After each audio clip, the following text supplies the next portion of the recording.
ज्या आयपीओचा आता गाडगिळांच्या बद्दल थोडा रेफरन्स आपण खरं काय अंडरस्टँडिंग आहे तुमचं, इतका ओव्हर सबस्क्राईब का व्हावा आणि पुढे काय होईल? कसं आहे माहितीये का, आता माझं असं अंडरस्टँडिंग आहे की एक म्हणजे कंपनीला एक लिनिएज खूप चांगलं आहे, म्हणजे 6 पिढ्यांपासनं बिझनेस एवढा आहे म्हणल्यावर आपण नक्कीच म्हणू शकतो की एक्सपर्टीज आहे त्यांच्याकडे या सगळ्या बिझनेसची. बिझनेस अंडरस्टँडिंग खूप चांगलं आहे त्यांचं.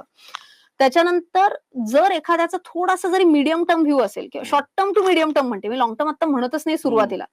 जर एखाद्या व्यक्तीने टिपिकल स्टॉक्स, गोल्ड स्टॉक्स जर त्यांनी सायकल नीट स्टडी केली असेल एखादी, तर तुम्हाला एक सोपं, तुम्हाला सगळ्यांना होमवर्क देते. टायटनचा स्टॉक स्टडी करा आणि फक्त साधारण ऑगस्ट सप्टेंबर ते जानेवारी एवढं जर तुम्ही बघितलं तर हा सगळा फेस्टिव्ह सीझन असतो. आणि टिपिकली जर तुम्ही बघितलं ना तर एक एक्झॅक्ट आकडे आता अनफॉर्च्युनेटली माझ्यासमोर नाही, पण तुम्हाला लेटेस्ट तुम्ही 10 वर्षांचा डेटा बघितला तर 10 पैकी 7 ते 8 वर्ष बरोबर या 5 महिन्यांमध्ये स्टॉक शूट होतो.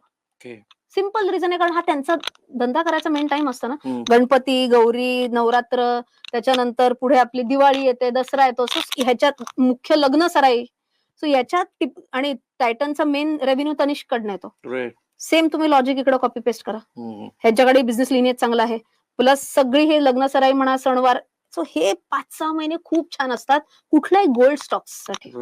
सो हे ज्यांनी अंडरस्टँड करून टाकले गाडगिळांची क्रेडिबिलिटी जास्त शिवाय आहेच, शिवाय आहेत. मी म्हटलं असं महाराष्ट्रात तर नक्कीच आहे, त्याच्यात काहीच दुमत नाहीये. महाराष्ट्राबाहेर आपण ह्याला ना थोडं एक वेगळ्या अँगलनी पण बघू शकतो की आम्ही त्याला कॉन्सन्ट्रेशन रिस्क म्हणतो. कॉन्सन्ट्रेशन रिस्क म्हणजे काय, तर सपोज महाराष्ट्रातच काही घडलं किंवा पुण्यात त्यांचे खूप भरपूर शॉप्स आहेत, पुण्यात जर काही घडलं तर मग ही बिझनेस रिस्क वाढते त्यांची. एक होऊ नये म्हणजे असं काही रायट्स वगैरे आपण सपोज म्हणू शकलो की शॉप्स क्लोज डाऊन होतात अशाला 8-10 दिवस, तर मग तो रेव्हेन्यूवर फटका पडतो. सो एक म्हणजे महाराष्ट्रात नंबर 2 असणं खूप चांगली गोष्ट आहे, बट दॅट कम्स विथ आपण म्हणतो ना second side of the coin की कॉन्सन्ट्रेशन रिस्क पण आहे. आणि हे सगळं त्यांच्या प्रॉस्पेक्टस मध्ये दिलेलं आहे, म्हणजे मी हे माझ्या मनातल्या गोष्टी नाहीत. तुम्ही रेड हेरिंग प्रॉस्पेक्टस चेक करा, तिथं की रिस्क नावाचा एक वेगळा पॉइंट येतो, त्याच्या आत हे सगळं रिस्क मध्ये ह्यातलं एक पॉइंट. ऑब्व्हियसली गाडगिळांना पण पैसे मिळाले.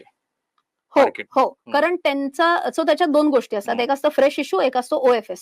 सो फ्रेश इश्यू मेजॉरिटी आहे, काहीतरी 800 करोडच्या आसपास माझ्या मते जे काय फ्रेश इश्यू आहे, बाकी 300 वॉटर बॅलन्सेस त्यांचा ऑफर फॉर सेल आहे. सो तेवढे त्यांना खिशात मिळणार. राईट. आणि बजाज हाऊसिंग फायनान्स, एक असं म्हटलं जातं की 2 गोष्टी अशा होत्या की ज्या मार्केटमध्ये व्हॅक्युम क्रिएट झाला आणि बजाज हाऊसिंग फायनान्स आला. बरोबर ना? म्हणजे मी म्हणलं असं की आय थिंक त्यांचा तर एक मोठा main board IPO to the best of my knowledge साधारण 1-2 दशकांनंतर येतोय. सो एवढी मोठी, म्हणजे जसं आता एक टाटाचा जेव्हा एक आयपीओ आला होता, सो त्याला कसं एक क्रेज होतं की बापरे एवढ्या वर्षांनंतर टाटाची एक कंपनी आयपीओ घेऊन येते. तसं बजाज ही तेवढाच मोठा लिनिएज असलेला एक ग्रुप आहे, त्यांचाही जेव्हा एक आयपीओ येतो, प्लस फायनान्शियल स्ट्रॉंग दिसतात तुम्हाला त्यांच्या आरएचपी मध्ये. सो अशा लोकांना तर इच्छा असतेच की अरे आपणही करून बघूयात इन्व्हेस्ट.